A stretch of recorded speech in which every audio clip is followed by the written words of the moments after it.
Sa araw na ito, haharap na muli sa komite ang nooy nagpakilala sa atin na si Alice Leal Guo. Kumpirmado na po ng NBI na siya si Guo Huaping, isang Chinese national na pumasok dito noong 2003. Humarap siya sa atin sa Senado at tahasang nagsinungaling. Ibig sabihin, humarap siya sa mamamayan ng Bamban at tahasang nagsinungaling. Puro kasinungalingan ang istorya na isinuwalat mo dito sa Senado at sa publiko.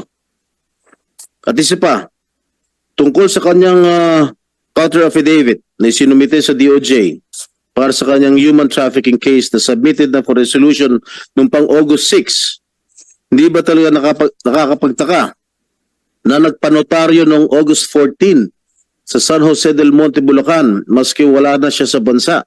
Nag-request na tanggapin ng DOJ ang kanyang counter affidavit maski na tapos na ang deadline. Kaya naman pala pinagpipilitan ng kanyang mga abogado na nandito pa si Alice Guo dahil may butas sa pagpapanotaryo.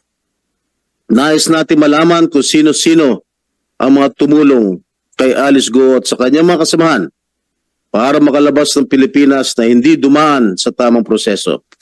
Certainly, we also would want to know how these Chinese nationals pretending to be Filipinos were allowed to open businesses under their names. How were they able to use Filipinos as dummies in their companies?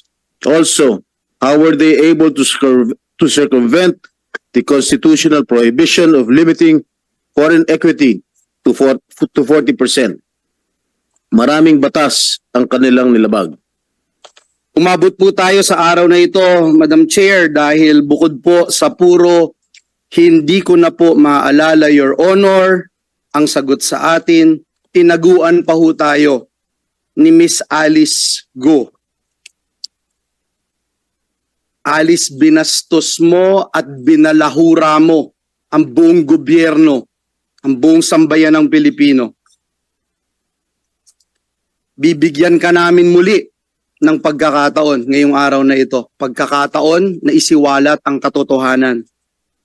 Pag ikaw ay nagsasabi ng katotohanan, ang Senado ang siguradong magpuprotekta sa iyo more than any agency or institution in this country. Nais nating sabihin sa ating mga kababayan ang kahalagahan ng ating ginagawa. Not just in the aid of legislation, but to ensure that we will put a period, an end to this horrible and terrible pogo. Can you imagine, ladies and gentlemen, kung magpapatuloy ito? Hindi lamang mayor, gobernador, congressman o senador, baka balang araw, pag hindi natin tinuldukan ito, sa susunod na halalan, meron tayong pogo-sponsored president. Alam namin hindi ka Pilipino. Nakita namin yan sa pekeng birth certificate mo. Alam namin na hindi ka lumaki sa farm at hindi ka nag-homeschool. Dahil alam ko saan ka nag-aaral, sa Grace Christian High School, na parehong eskwelahan na pinuntahan ko. Alam namin na meron kang kapatid na si Wesley Guo at si Seaman Guo na itinakwil mo nung una. At alam rin namin yung connection mo sa mga pogo. Kahit na naging mayor ka, hindi mo ibinenta yung pagmamay-ari mo sa Baufulan.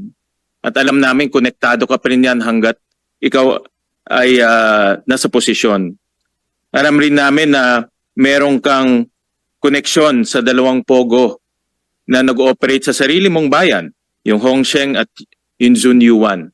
Ito na siguro ang tingin ko isa sa pinaka malalim at malalang criminal activity na nakita natin sa buong kasaysayan natin. Sa isang tao, halos 7 kaso ang isinampa sa iyo.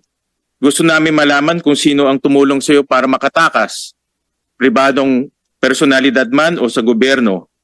Gusto rin namin malaman sino pa ang mga kasabwat mo sa Pogo Hub sa Bamban, pati na rin sa Pogo Hub sa Porac dahil nakakita na kami ng koneksyon dito sa dalawa. Kaya mahalaga itong hearing na ito at mahalaga na marinig namin sa iyo mismo kung sino-sino itong mga taong tumulong sa iyo para magdala ng krimen dito sa ating minamahal na bansa.